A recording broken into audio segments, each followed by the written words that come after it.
this is what they use, and forget the pointed one because you're not doing it, but for your green and reds, if it's under 2 pounds is a small, 2 to 5 pounds is a medium, and anything over 5 is a large. I'm going to say most of what I saw in the tour that Larry gave me the other day were, I would say, mostly mediums. I don't think I saw much of it was bigger than 5 pound heads. A couple of them in those bags were pretty good size. They might have hit that large. I'm pretty sure they did, but most of them weren't. So, and that's really what you're looking at is so many per container, right? On cartons, sack is jumbo cabbage in our terminology. Okay. And if it's, 6 count, 9 count, so be it. It's whatever's in there. It's cheap stuff for, your restaurants, Chinese restaurants want the cheap stuff. There Right. you go. You were right the first time. It was cheap shit. That's right. Yeah. You were headed down the right path. I got it.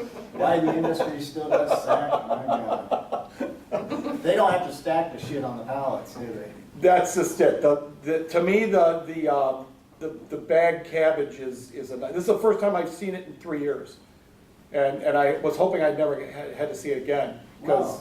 three times a week for 3 years I looked at it as an inspector down south, and I hated it because it was unruly. Because if I wanted to get 3 layers down to take a sample, number one I had to deal with those heavy, bulky, odd shaped sacks to get them off to get down 3 layers, and then worse yet, I had to stack them back up and make them stay so they didn't fall over in the cooler when they put them in the rack. Yeah, I said, God, there's got to be a better way than this. Yeah, cartons. You guys are still doing it I can't believe. the old school way. Yeah, that's good. Yeah, I like to reminisce every now and then, and then I give thanks that I don't have to handle it every day. So. Yeah, that's your guys' job. It's a young man's sport, I say, not for me anymore. Okay. There's a couple grades that actually require color, and it's this US number 1, and it actually is. It's not just US number 1 anymore. It's US number 1 green, and then they say, well, yeah, I have to have a certain amount of green color. As long as you have, if you're just buying a straight number 1, as long as you have this reddish cast to your red cabbage, and it's that light of color, or I'd say you could even go a little lighter than that, as long as it's got a tinge of light green to it, you don't have a color problem. The color that you don't want to see in this stuff starts at yellow and gets darker. That's the doom. All right, you don't want that. All right, as long as you've got some green. Here's a list of quality defects that are most common in cabbage. And I'm going to say it's what you're going to see probably more of than anything else would either be some kind of insect or worm damage that affects the outer leaves, or some kind of mechanical damage where they got just crazy with when they were cutting it off, in the field, or mechanical damage can also be because they handled it awfully roughly, and you get a lot of leaves that are chewed up and start to discolor like this silvery gray type discoloration. Okay. The first thing with the wrapper leaves, remember, you can only have up to 4 for the number 1 grade. Okay, now with the number 1 red cabbage, you can have up to 7. Why they allow more on the red than the green, I don't have a clue. That doesn't make sense to me because the red cabbage, if you think about it, the red cabbage is normally a lot smaller than the green cabbage. Why would you allow more on the red? It doesn't make any sense whatsoever. Now, you'll see this if you read a standard every now and then. I've got it abbreviated here, this UOS, and you're probably scratching your head thinking, what the hell does that mean? And you've probably seen it a few other times. Usually this applies to things like sizing, all right? But in this case, it has, wrapper leaves, and UOS means unless otherwise specified. So that means in the sales contract between a buyer and seller, you could specify the number of wrapper leaves any way you want it. You could even specify it down to this where, hey, you know what, we're tired, we don't want this, we want this ready to eat, ready to process, we don't want any wrapper leaves. Or we want 1 maximum. And that is something that can be written right into the contract, and that's something that the inspector, a Fed inspector, would have to inspect for them, as long as you told them the specifics of it, okay, of the requirement. All right, the other trimming requirement is you can't have a handle on the end. You know, you don't want it cut off so close to the butt that now the leaves are cut, but you don't want a big handle at the very end. So you can't have more than a 1/2 inch long butt on it. And what happens a lot of times is they'll cut this stuff off. That's pretty flush. You probably don't have 1/8 of an inch down there, if that, all right? What you'll have happen a lot of times if they cut it too close is that these bottom leaves, they'll still be attached, but they're cut down here. And unfortunately, after they cut them, they start to oxidize. And that's when you start to get, it's almost like a grayish type discoloration. And once that starts, you know, that's just going to morph into worse problems, like soft rot. Right? So you don't want them to cut it too close. Is that rusty look that we see too, is that just further oxidation? Probably, as far as rusty look goes, it's what was it, like a brown discoloration? You see, to me, I see more of the brown discoloration on something like this. And here's a great example of something that was cut too close at the bottom. Because I've got one right that's already loose right there, and it's still got a nice creamy white color to it. That's not going to last. This can't be that old, I wouldn't think. Okay, but they did. They cut it way too close at the bottom. All right. Here we have mechanical damage. Too rough a handling, too crazy with the knife in the field when they're harvesting this stuff. So you're looking at it two different ways. All right. Number one, how long the aggregate mechanical damage cut is, or number two, how deep it goes. All right, and there you're looking at roughly, it's got to be deeper than what? Than 3 head leaves. That means it's got to go down 4 head leaves. Okay, I've got mechanical damage, and I don't know how deep it is. Now, I can waste a lot of time peeling each leaf back, but what I would normally do is cut it this way, and now I can see 1, 2, 3, 4. And it's even deeper than that. All right, so now I know I have at least a damage type defect. All right, it's deeper than that one. Even went deeper than 5, so it would be even scored against a number 2. Okay, it would be a serious damage type defect. And easy as that, you know. I wouldn't waste your time peeling them back. Just cut the thing in half, see how deep it is. Here's one, if you look at the standard close, there's a definition for burst and there's a definition for fresh burst. One's a quality defect, one's a condition defect. Personally, I can't tell the difference between fresh burst and old burst. They both are basically going to mangle the head of cabbage up. In one of the bags out there, when we went through here on Tuesday afternoon, I saw that there was a couple heads that were in those bags that were big heads of cabbage that looks like burst is caused from the product growing too fast and it just bursts apart as it grows. And normally they won't put that into the container and ship it, but whoever loaded those bags sure put it in the container and shipped it because this is exactly what you had out there. They were burst. I saw some that were burst at the top, and then I saw some that had mechanical damage where they had a big split coming right down through here, and then this area on either side of the split was almost like, it was like gray, okay? I'm gonna take it that the stuff that you guys get that comes in the sacks, is that a cheaper product than what comes in the box? I would assume so. There's less packaging in the... And do you think it's might be not number one? You think it might be like commercial stuff, like it's, is it going to a different, let's put it this way, is it going to a different customer than the boxes are going to? As John said, it's what a restaurant would use to process, and the cartons would be more like for display on store shelves. Gotcha, okay. Pick your food service. Okay, so the bags, then it's not good. If it's burst or something like that, they're just going to cut around and they're going to chop it up in a slaw as long as they can get it cheap. Gotcha, okay. Yeah, so yeah, then it's probably almost like a commercial grade then. Okay, got it, okay. We talked about sun scald yesterday. the sun just beats down on it and kills the area that it hits. And here you see it's this dead gray area right in the center of this head of cabbage. And everything below that will be dead. And remember with sun scald, this is something that it's inevitable it's going to turn into soft rot. It doesn't last. That's usually why they don't put it in the container. You know you have a problem with this defect, all you have to do is pick the container up. Yeah, there's a lot of cabbage missing out of that head, and there's a lot of air that's inside it, and air doesn't weigh as much as cabbage, okay? And so you're gonna know that you've got a potential problem if suddenly you start picking up boxes or bags of cabbage, and now all of a sudden you think, boy, I'm pretty macho today, I feel like Hercules. Well, it's probably not that. It's probably this, you know. I don't think you got any stronger overnight. Maybe you did, I don't know if you've been to the gym pumping iron, but this is something that you're looking for seed stems or seed stalks.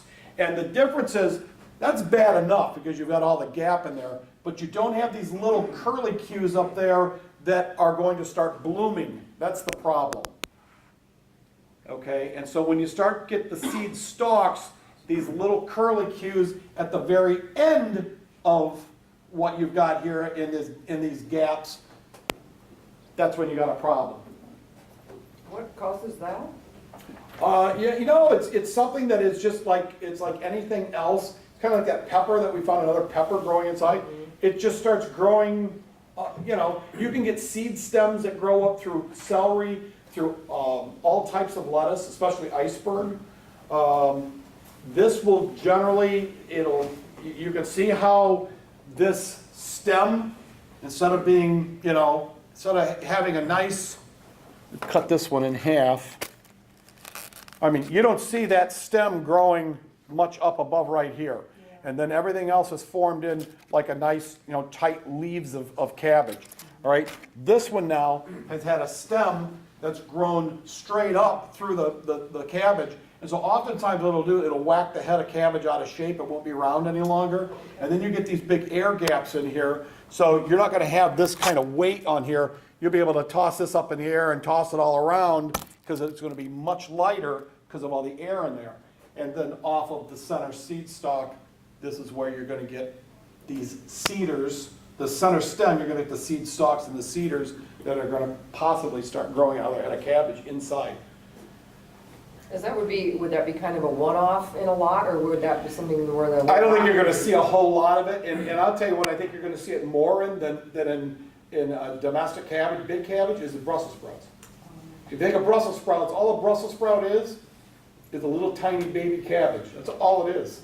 And you see a lot of this, and you'll pick the Brussels sprout up, and you can squeeze it. It's got a lot of sponginess to it, and it'll be the same type of deal where you'll have these air gaps, and yeah, you see a lot more Brussels sprouts. I don't know if you guys handle a lot of Brussels sprouts, so, but no. Okay. So that's what you got to look for the cedars. Hollow stems. This is something we got to look at in several commodities we look at. Cabbage, cauliflower, and broccoli are the primary ones where you got a problem with hollow stem. You don't have such a long stem on cabbage because remember, it can only be a ½ inch long, but when you see this opening at the bottom, and especially as it starts to get water soaked around here, honestly, the best way to find out if you have a problem here is to take your knife and just cut right down straight through that and cut the head in half. And open it up because you want to see not only as if there's any soft rot going on inside that hollow area, but if anything has gotten in there and, you know, at best you're going to have is discoloration. The next not so nice thing you're going to have is decay and soft rot. And the worst thing you're going to have is something is taking up residence. Insect, and then insect damage from the insect or the worm feeding in there or leaving whatever's left after it's fed, the frass or the excreta. Okay? And bugs, man, bugs love cabbage. The two products that we handle and have to inspect that I think bugs like the most is cabbage and sweet corn. You know, and worms just love it. They eat it. And Here we have one type of insect injury, and this is caused by little green or little black thrips that feed on the skin, and it looks like somebody took a pepper grinder and ground pepper all over the outer portion of the leaves. That's insect damage. And so when you're looking at aphids or thrips, those are the primary culprits we're looking for. You're counting how many aphids that you would have on the head leaf, the edible portion. All right. The standard says that you have to have more than 10. I can't imagine you'll let that in your warehouse. Because if you guys find live insects, isn't that kind of where that ends right there? You put it back on the truck? Live insects, we would isolate and not be allowed into our cooler. That is usually the rejection. That's like one, because we don't need our facility, filled up. And I think just about everybody anymore, this is, again, you see these ridiculous guidelines, and you have to remember when these standards are created, it's not the USDA that creates them, it's the industry that creates them. And it's usually the growing end of the industry that creates them. And so they give themselves a lot of wiggle room that nobody else wants, And so, yeah, you get a lot of room here for bugs. And no company that I've dealt with in the last 3 or 4 years will say, oh, that's really fine and dandy, but no thanks, it's going back on the truck. We don't want it. Because we can't take the risk. An incident that I can think of is like a couple of years ago, we got some tomatillos out in Minnesota. And they're put on that clove truck, so these insects kind of went dormant. And then brought them in, they started warming up a little bit. And then these gnats were coming out, put them out in the parking lot to see if they'd fly away, but they never. Wow, really? Yeah. And so at that point, did they get dumped? They got disposed of. Yeah. Okay. This is what you find more than anything in cabbage. It's not aphids and it's not thrips, it's worms. And they eat through, again, this is why I think is the best reason in the world to have wrapper leaves on cabbage. To give them something to eat and they stay away from the edible portion of it. Because normally they like those nice loose wrapper leaves and they'll fill them full of holes. So what's allowed for insect damage on wrapper leaves? Hang on here a second. So here's our worm injury. Any hole that penetrates, they allow you to penetrate more than 2 head leaves, or if any hole that penetrates more than 5 head leaves, or the feeding seriously affects the appearance. Now, that's a pretty wide open definition. That's a judgment call. It sure is, and that's why most of these defects are judgment calls. And whether it materially or seriously detracts is a judgment call. Would you buy it is kind of the question. And that's how I explained them yesterday. It's one thing, we could talk about 3/8 of an inch and 1/2 inch and 1/4 inch of this and that and 10% of the surface, but it really comes down, if you're looking at it and you've got to look at the product fast like you guys do, you've got to you can't have time to be measuring this crap, so you got to make a judgment call real fast, all right? And so you look at it like you're looking at it as a consumer, like you go to the grocery store. You're going to pick it up and put it in your basket, it meets grade. If you're going to pick it up and think about it, you got to think about it, you got a problem. It's damage, 10% tolerance. And if you're not even going to waste your time picking it up, it's serious damage, 5% tolerance, or you'd score it against the number 2 grade. That's about as easy as I can make it. Because that's what I did as an inspector. And as I told this group yesterday, any Fed inspector that tells you that they get those little circle gauges out and they measure everything, well, they're about as full of crap as a Christmas goose. They just don't do it. They don't have time to do it. And if you've ever seen your federal inspector or a federal inspector do an inspection, and I ask this every single class when we start talking about these circle gauges and these aggregate areas. How many have seen a federal inspector do an inspection? And a lot of hands go up. I said, and how many times have you seen them haul this out while they're doing the inspection? And all the hands go down. I said, uh-huh. But if you ask them how they do it, they're going to say, well, I use the circle gauge. And pull this leg, it'll play jingle bells for you too, right? Yeah. No, they don't. All right, so yeah, it really is a judgment call. You start seeing the wrapper leaves eaten up, All right, the next thing I'm gonna do is I wanna take those wrapper leaves off, because I wanna make sure that the head leaves aren't affected. If that's what I have in the wrapper leaves, and I can't find any caterpillars or live worms, I'm gonna declare victory. I'm gonna say, that's cool. I'm not gonna score the head as a defect. I won't score the wrapper leaves either, unless they're decayed, I would score them. If they look like that, good. I'm glad the worm ate that part and not the part that I wanna eat or the part I wanna sell. You know, and you guys, since you guys clean up this stuff, you can always take wrapper leaves off if they're too eaten up, right? If you work the product. Depending on the customer. Yeah. So, yeah, if you take the wrapper leaves off, the customer's not gonna know that there was any worm damage ever to begin with. They'll say, boy, that Capital City really gives us great stuff. It's not eaten up by any worms. Yes, they do. Yes, of course they do. It's all in our trash bin. That's right. All right. So here we're looking at all of these. And I'm gonna say outside of soft rot itself, what you're looking for here is anything that's yellow or darker is the biggest problem. All right. Yeah, it's really acting, it's got a mind of its own now.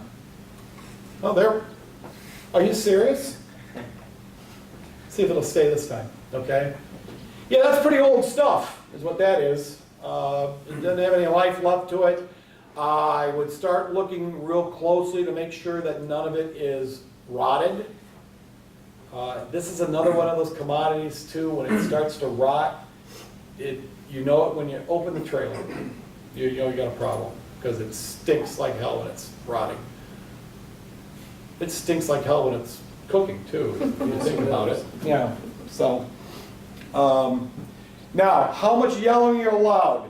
This is a little different. This is based on a head that has 4 wrapper leaves. And if you don't have wrapper leaves, you use whatever you have. Before we cut this in half, we took the wrapper leaves off it. We have 3 wrapper leaves here.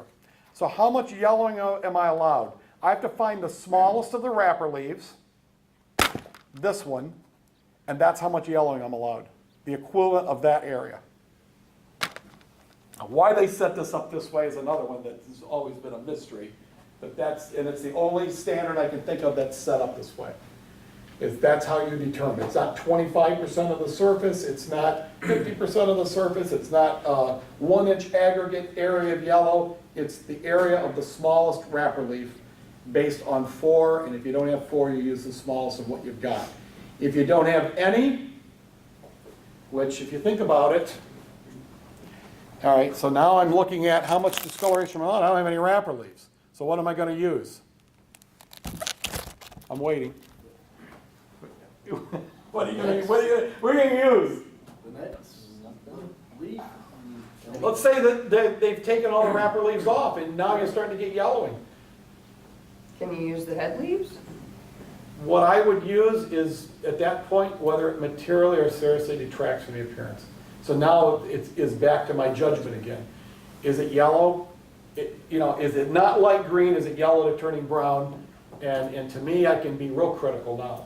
Because now it's on the edible portion of the product. And so I would be very harsh with it. I don't want any yellow or brown on it, to tell you the truth. I know as a consumer, would you buy a head of cabbage that was turning yellow? No. Exactly. It wouldn't have to have hardly any on it. And I would say absolutely not. I'm not buying that. Now, So. our guys know if they see me yellow, it's a red flag right away. Right. And buyers are gonna be reporting it, and if it's wrapping, we're gonna knock a few off. It's beyond that. It's called soft door material. And that's just that over the years I learned, that buyers and inspectors, while they're on the same team, they work for the same company, they sure go about, they take different roads to get to the end, As inspectors, we look at things and we're in a real black and white world, all right? This is what the grade is. This is how much I'm allowed. It is or it isn't. There's no in between. You score it as a defect or it's good. Simple. Where buyers look at things a lot differently. They live in a gray world, different shades of gray world. All right, and so there's a lot of reasons. It's not just because a buyer just wants to bust your chops as the inspector, because that's what most inspectors think. The buyer's busting my chops again, and they're making my life hard, and they want me to look at more samples, and they want me to take more pictures, and they want more data, and they want this and they want that. But a lot of times the buyer's looking at it like, boy, you know, if we don't find some way to keep this, and if it's just marginally, if it's barely out of spec, you know, or out of grade, you know, if I can't keep it, then I gotta go somewhere else and buy it. And I don't know where I can get it that's any gonna be any better than this. So maybe we need to make do, you know?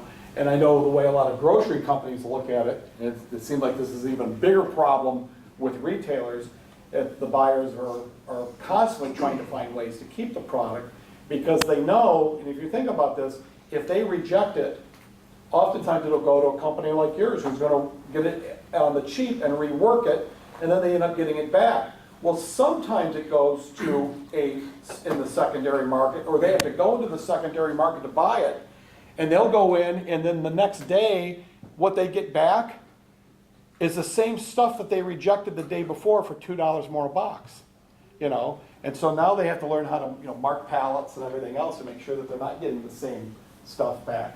But, you know, there's a lot of reasons that, you know, the buyers will say, hey, we gotta keep this, and, you know, we're gonna have to learn to work with it, or you know, at least you guys can clean something up here in the back, you know, where a lot of companies can't. All right.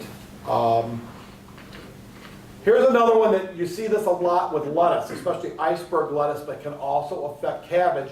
And when it affects cabbage, it's usually internal with no external indicator, and it's called tip burn. And if I'm thinking the same thing probably causes this in cabbage that's caused in lettuce. And one of the big primary concerns is it's a calcium deficiency, a soil, some deficiency of some mineral in the soil that will start it. This is the stuff that we found out at Grimway a couple weeks ago in California that they weren't checking for, and it was loaded with it, the lettuce was loaded with it internally. With these dark brown leaves, which is completely unappetizing, you know. And you couldn't tell anybody. Sometimes this is what you'll have. You'll have this beautiful head of cabbage that looks like this, and then you cut it in half, and then everything that's inside, as you start peeling leaves apart, they're nothing but brown to black in color. You know, and it's a type, it's tip burn. Weather can cause it, and normally the tip burn will then advance into soft rot. All right, this will still have some consistency. You could put the leaves between your thumb and your forefinger and rub real slightly, and it won't disintegrate. It still is going to have the consistency of cabbage leaves, just dark and unappetizing. All right, and what they say is it's got to be on at least 3 leaves, or it's got to be bigger than a 1 by 2 inch area. And that's usually how tip burn is calculated in any type of leafy item, whether it be cabbage or lettuce. They're looking at a certain rectangle, aggregate area, or how many leaves it affects. This is just rough handling. You see this, I see this more in those bags than anything else. Always did. And I think it's just because of the way it's stacked, the way they're dropped, the way the pallets fall over, they restack them, and then you end up with a lot of this bruising. If you ended up calling this mechanical damage, you wouldn't be far off either. I think it could go under either, you know. Normally with the bruising, you're gonna have some kind of discoloration that's gonna follow it. Silver to gray. Jesus. This is really acting odd. Okay. Alternaria. Alternaria is a type of decay. All right.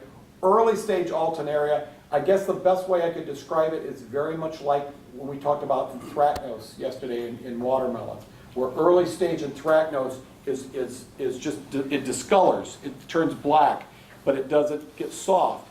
As time goes on, it gets soft. So here we have just these black, water-soaked, discolored areas of the leaf, but it doesn't go too long, and I'm going to tell you right now, if you take your finger and you rub those portions of the leaf, they would disintegrate. They would turn to soft rot, or to better yet, alternaria rot is what they turn to. Okay. And here we have a second called black leaf speck.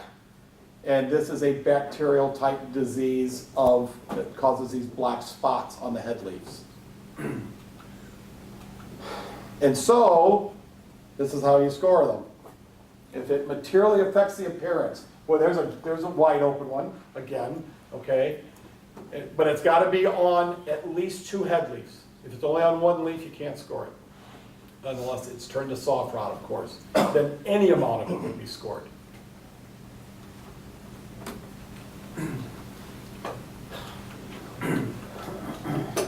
This is a real ball bust here. This is, okay.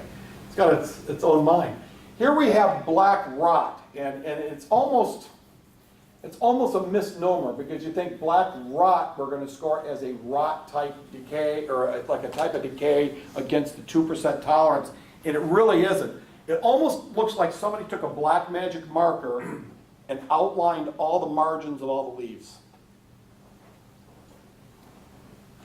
And it's solid. It's no different. It's like the green leaves, only they've turned black. What's the cause? I think it's got to be something that's, it's a physiological problem that starts in the field. I don't know.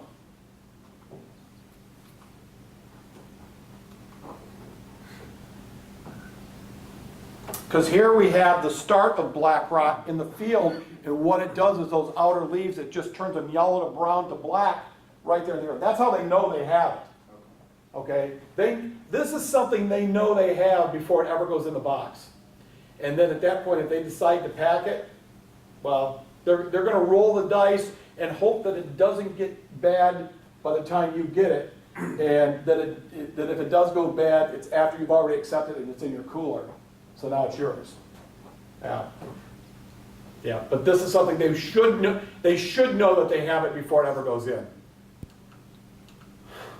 I'm really getting frustrated with this. And this was in my kitchen counter, to tell you the truth, on my cutting board on my kitchen counter. It can affect Brussels sprouts too. And these Brussels sprouts look just wonderful. You get ready to roast them in the oven, and so you're cutting off the ends, cutting them in half, and bingo. I said, let me get my camera here. I don't see this one very often, No external indicator of that at all. Okay?